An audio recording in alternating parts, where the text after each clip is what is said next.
បាទសូមជម្រាបសួរទៅដល់ពុកម៉ែបងប្អូនទាំងអស់គ្នាហើយសូមស្វាគមន៍មកកាន់វីដេអូថ្មី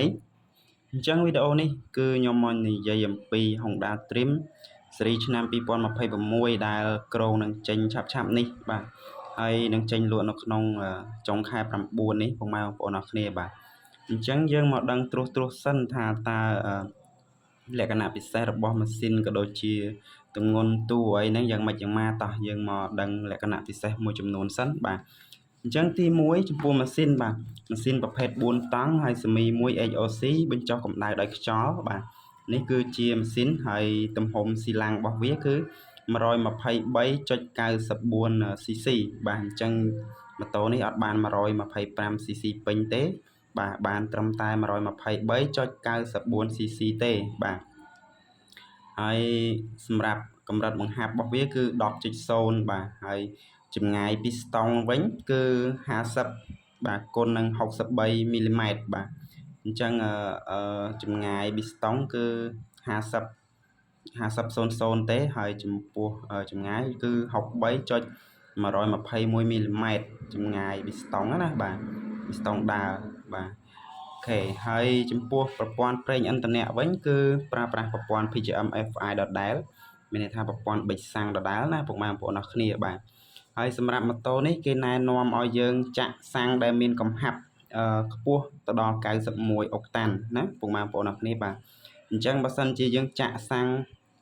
ក្រោម91អុកតានគឺម៉ូតូរបស់យើងគឺនឹងឆេះអត់ស្រួលទេហើយឆេះអត់ដាច់ទេបាទមូក៏អត់ចង់ឡើងអីចឹងទៅបាទអញ្ចឹងសាំងដែលគេណែនាំគឺចាប់ពី91អុកតានឡើងទៅពុកម៉ែបងប្អូនអរគ្នាបាទអញ្ចឹងប្រព័ន្ធបញ្ជូនចលនាចុងក្រោយគឺប្រើច្រវាក់បញ្ញងពុកម៉ែបងប្អូនអរគ្នាបាទហើយប្រភេទអមយ៉ាគឺប្រភេទសើមបាទដែលត្រាំប្រេងនៅក្នុងម៉ាស៊ីនណាបាទហើយប្រព័ន្ធបញ្ឆេះម៉ាស៊ីនគឺធាក់ដោយ Maraven និងប្រើ Derailleur ណាពុកម៉ែបងប្អូនអរគ្នាបាទ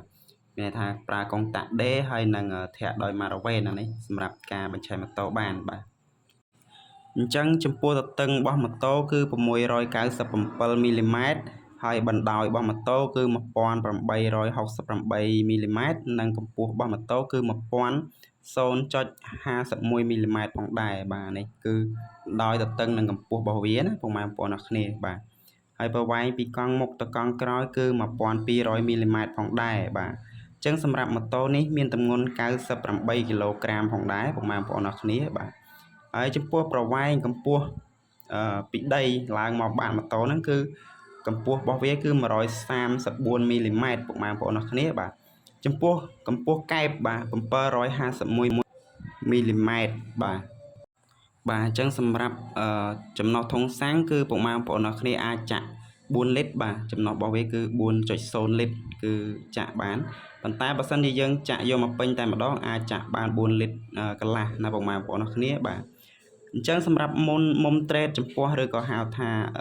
ចម្ពាមស្មារបស់វាហ្នឹងគឺមុំត្រេត26អង្សាណាបាទ26អង្សាហើយចំពោះតួម៉ូតូវិញប្រភេទ backbound steel បាទអូខេប្រព័ន្ធបូមមុខគឺប្រើប្រាស់ប្រភេទ telescope បាទប្រព័ន្ធបូមក្រោយគឺបូមក្រោយធម្មតាដូចមុនទេគឺអាចមូបានរហូតដល់2តង់ដូចដើមបាទអញ្ចឹងទំហំសម្បកកង់មុខ60x117បាទហើយសម្បកកង់ក្រោយ70x117ដូចមុនដែរទេហើយប្រើប្រាំងមុខក្រោយហ្នឹងគឺប្រើប្រាំងស្បែកដដែលពុកម៉ែបងប្អូនអរគ្នានេះគឺជាចំណុចលក្ខណៈពិសេសមួយចំនួនរបស់ Honda Dream ស៊េរីឆ្នាំ2026បាទហើយចំពោះការអាប់ដេតអ្វីផ្សេងទៀតចាំខ្ញុំនឹងបើកបង្ហាញបន្ថែមទៀតណាបាទដោយសារតែម៉ូតូគេអត់ទាន់ចេញយើងអាចបើកបង្ហើបបានទាំងអស់ទេណាចំពោះតែមចំពោះកុងទ័រអីហ្នឹងអាហ្នឹងយើងចាំដល់គេគៀកចេញចាំយើងបញ្ចេញមួយចំនួនទៀតបាទអញ្ចឹងសូមអរគុណពុកម៉ែបងប្អូនអរគ្នាចូលទស្សនាចាំជួបគ្នានៅវីដេអូក្រោយទៀតបាទសូមអរគុណ